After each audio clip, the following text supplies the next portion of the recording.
It is often said that a dog is a man's best friend. This statement was made by George Graham West on October 18, 1869 in Missouri, USA, while he was arguing a case for his client who had sued a man for killing his dog. George Graham West was a famous lawyer before he entered politics, and he was known for his debating skills, which he utilized to win the case. He concluded with the summation,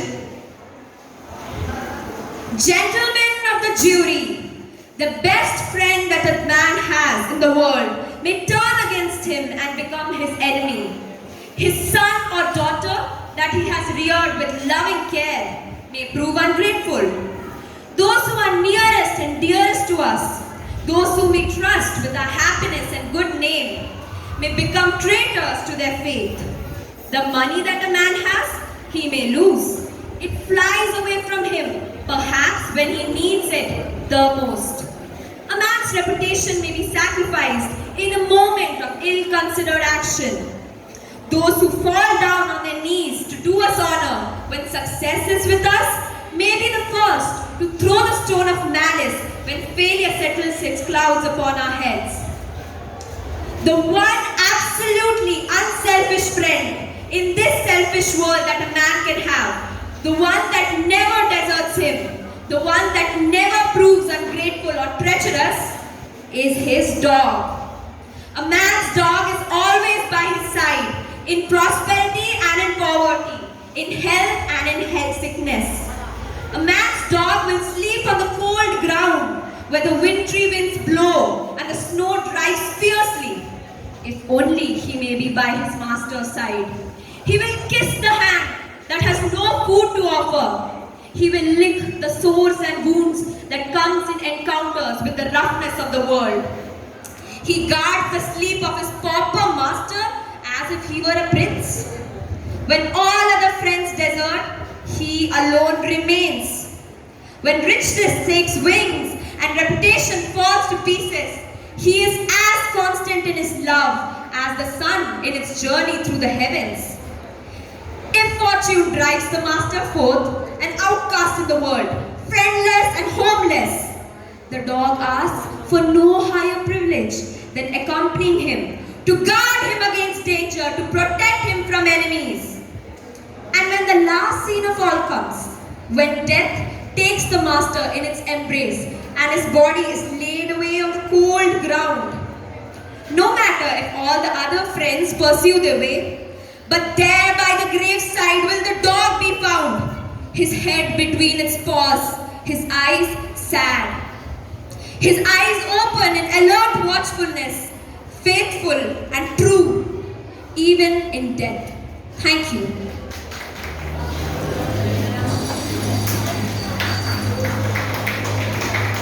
We should know how to handle, not only how to handle success, how to handle the failure. Particularly, you are in the management environment, I want young people to understand how to manage the failures, because any task you do, you have to come across problems, and problems should not become the captain of the individual or the project chief. The project chief should become the captain of the problems and defeat the problems and succeed. Learning leads to creativity. Creativity leads to thinking. Thinking provides knowledge. In every field of human endeavor, whether science, medicine, arts, and all the technologies, the names of the people who imagined the impossible are engraved in our history. History has proven that those who dare to imagine the impossible are the ones who break all the human limitations. By breaking the limits of their imagination, they change the world. You take C.V. Raman, you take Newton, you take Einstein, you take Chandrasekhar. Thereby breaking the limits of their imagination, they change the world. If you want to be innovators, if you want to be discoverers, I am going to give you what type of characteristic you must have. Invention and discoveries have emanated from creative minds that have been constantly working and imagining the outcome in the mind. That telephone, he was imagining the outcome in the mind. With imagine and constant effort, all the forces of the universe work for that inspired mind, thereby leading to invention, discovery. I am going to give you the 4 tips for the upcoming generation to succeed in life. Number 1, I will continuously acquire knowledge. Great aim. I will have great aim. I will do hard work. I will persevere and succeed. Okay, that's the mantra. You know, I had a teacher when I was a 10 years boy. What time the Second World War going on. At that time, I used to see him in my class, 5th class teacher, in science teacher. He entered to the classroom and we used to see the radiation of knowledge from him.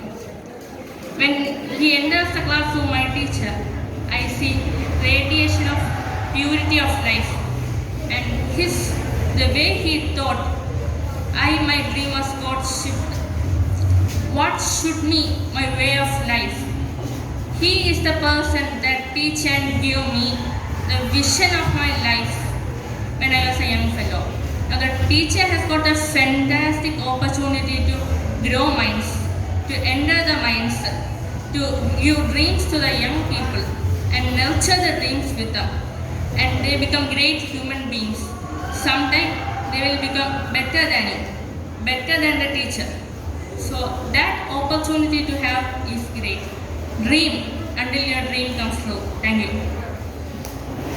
As people around the world celebrated New Year's Eve 12 months ago, a new global threat emerged. Since that moment, the COVID-19 pandemic has taken so many lives and has caused massive destruction to families, societies, and economies all over the world. But it also triggered the fastest and the world's most reaching call to health emergency in the human history.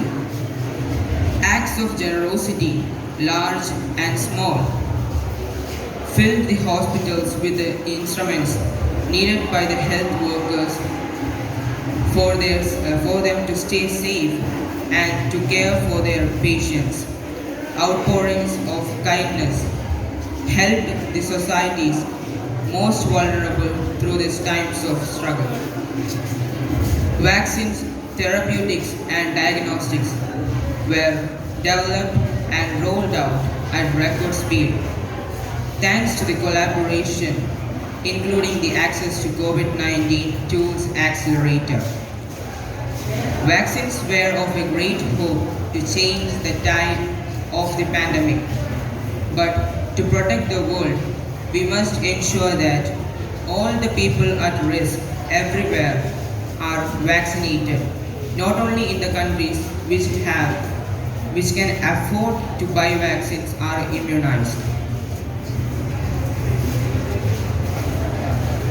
My brothers and sisters, this is the challenge that we must take into the new year.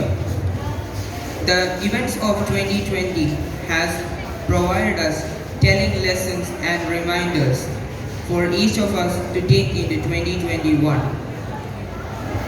First and the foremost, the 2020 shows that the government must increase their funds in public health to provide funding access to COVID-19 vaccines to all the people, to make our systems better prepared to prevent and respond to the next inevitable pandemic. Second, it will take time to vaccinate all the people against COVID-19. We must keep adhering to the safety measures that will keep each and all of us safe. This means maintaining physical distance, wearing masks, and avoiding crowded indoor places and meeting people outside. This simple yet effective measures will save lives and will reduce the sufferings that most has encountered in 2020. The 2020 health crisis has shown us that how much we all are connected. We all saw how acts of kindness helped our neighbors through the times of struggle. But we also saw how the acts of malice and misinformation caused avoidable harm. Going into 2021, we must make a simple yet profound choice to make. Are we going to walk the last miles of this crisis together, helping each other along the way, sharing the vaccines each other without any fight, providing accurate advice and care to all who need, as one global family? WHO stands with you. We are a family and we are in this together. I wish you and your loved ones a healthy, safe and blessed Happy New Year. Thank you. Honorable UN Envoy of Global Education, Mr. Godfrey Brown, and respected elders and my dear brothers and sisters. Today I am proud that I am here with such honorable people. Being here with such honorable people is a great moment in my life. And it is also an honor for me that today I am wearing the shawl of late Benazir Bhutto Shahid. I don't know where to begin my speech. I don't know what people would be expecting me to say. But first of all, I would like to thank God for whom we all are equal. Then I would like to thank every people who had prayed for my fast recovery and good health. Then I am not able to believe that I have what the love people had shown to me. I have received thousands of good wish cards and gifts from all over the world. Then I would like to thank all of them. Thank you to children whose innocent words encouraged me. Thank you to every person who had prayed, every elders who had prayed for my good health. Then I would like to thank my nurses, doctors, and every staffs in the hospitals in Pakistan and the UK and the UAE government who have helped me to get better and recover my strength. I am the same Malala, and I would like to remind you one thing. Malala Day is not my day. It is the day of every woman, every boy, and every girl who have raised their voice to achieve their rights. So, remember one thing, it is not my day. It is the day of every woman, every girl, and every boy who have raised their voice to gain their rights, achieve their rights. Dear friends, on 9th October 2012, the Taliban shot me on the left of my forehead. They shot my friends too. They thought that the bullets would silence us, but they failed. They come from the silence of thousands of voices. The terrorists thought that I would lose my games and I would also stop my ambitions. But nothing changed in my life except hope, except weakness, fear, and hopelessness died, and strength, power, and courage was born. I am the same Malala. My hopes are the same. My dreams are the same. My ambitions are the same. I am not here to speak for myself. I am here to speak for the ones who are not able to speak for themselves, who do not have any voice. I am here to gain their voice. I am here to achieve their rights, their right to gain equality, to their right to the equality of opportunity, the right to be live in peace, and the right to be and the right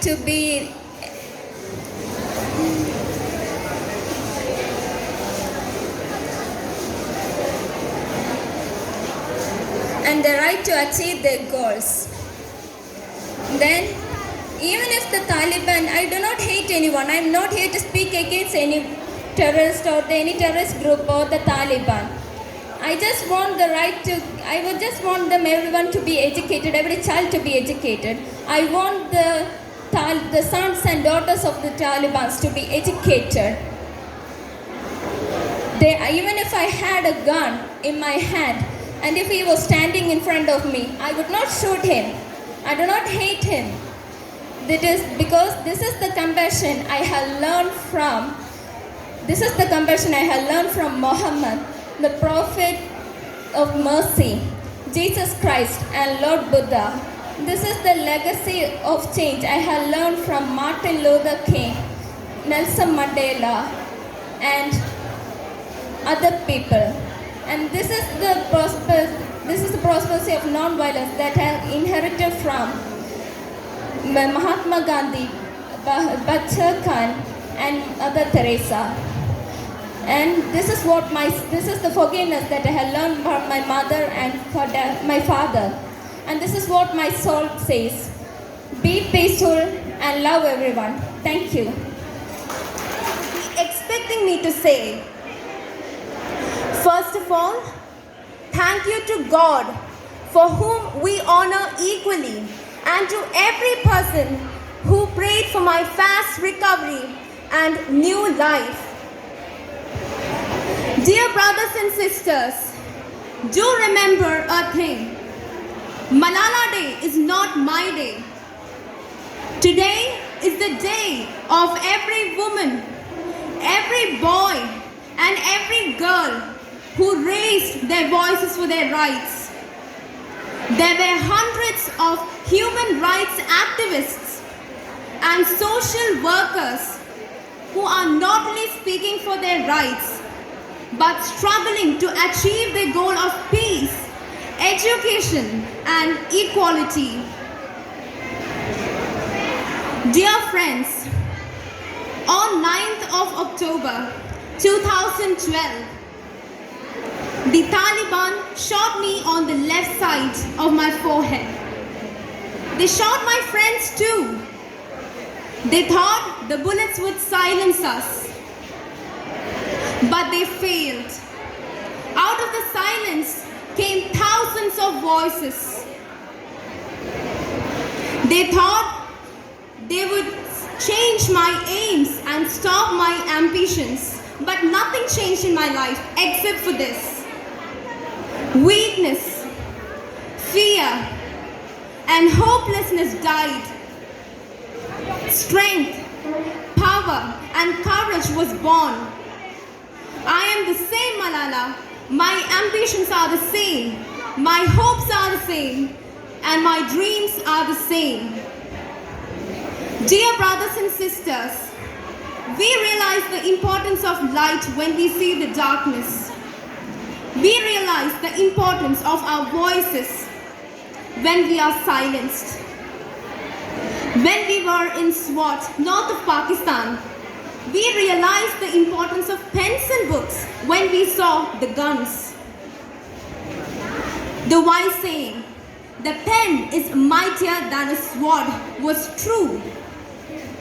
I remember there was a boy in our school who was asked by a journalist, "Why are all Talibans against education?" He answered very simply by pointing to his book.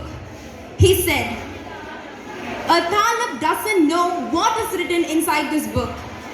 They consider God as a tiny little conservative being who'd send girls to hell just because of going to school." Dear brothers and sisters, we need school and education for every child's bright future. No one can stop us.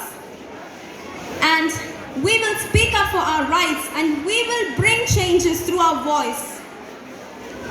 Our words can change the world because we all are together, united for the cause of education. One child, one teacher, one book, and one pen can change the world. Education is the only solution. Education first. Thank you. Assalamu alaikum. Good morning to all. I don't know where to begin my speech. I don't know what people are expecting me to say. Dear brothers and sisters, do remember one thing. Malala Day is not my day. Today is the day of every woman, every girl and every boy who have raised their voice for their rights. There are hundreds of human rights activists and social workers who are not only speaking for their rights, but those who are struggling to achieve their goal of education, peace and equality. Thousands of people have been killed by the terrorists and millions have been injured. I am just one of them. Here I stand, one girl among many. I speak not for myself, but for those who did not have a voice to be heard. Those who have fought for their rights. They are right to live in peace. They are to be treated with dignity. Dear brothers and sisters, when my life changed suddenly, my priorities too changed. I had two options. One was to remain silent and wait to be killed, and the other was to speak up and then be killed. I chose the second one. I decided to speak up. On the 9th of October 2012, the Taliban had shot me on the left side of my forehead. They shot my friends too. They thought that the bullet would silence us, but they failed. And from that silence came thousands of voices.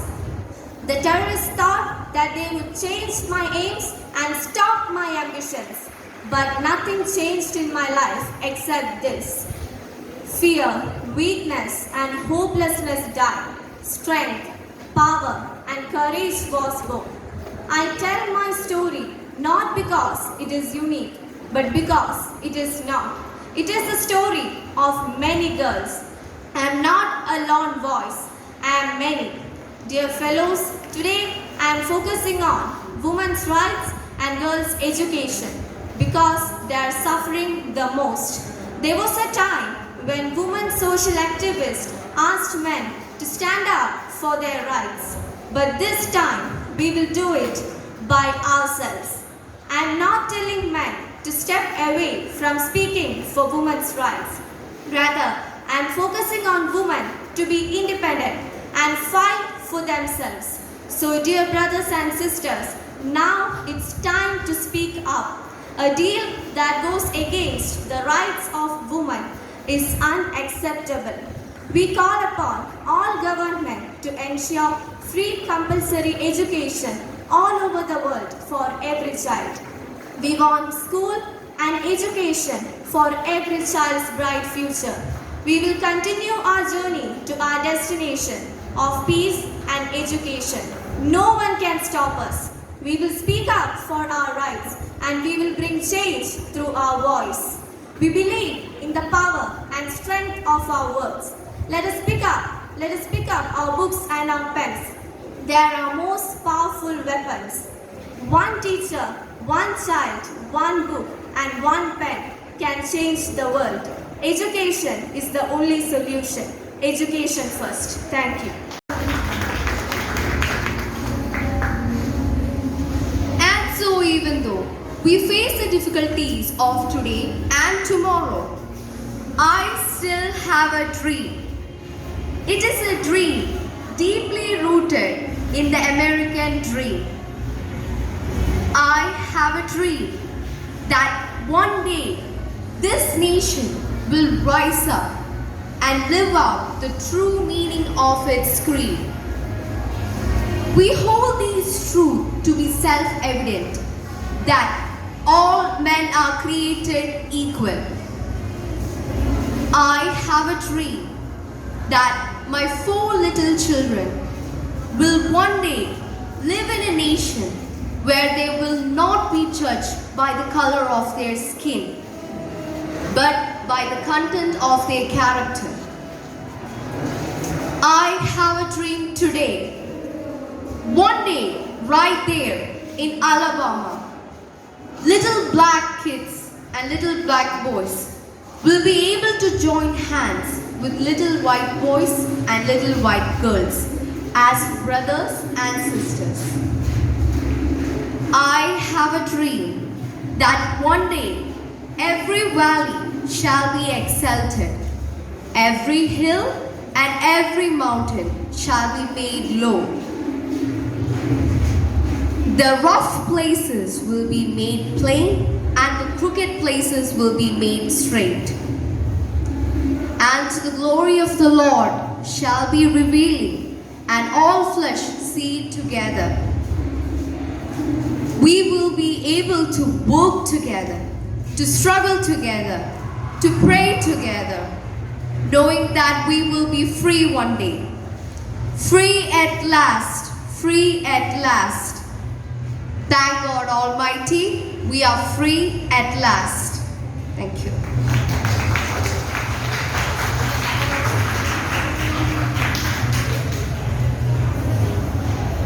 Today, I turn 80-year-old in this world. Looking back to the vast stretch of my years, I can't even focus. The history of mind and clear perspective, and the vast stretch of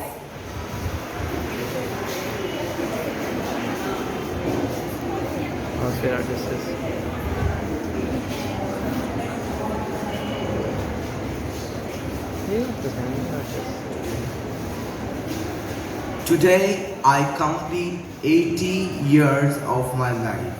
As I look back to the vast continuous of great perspective that lie behind me and clear.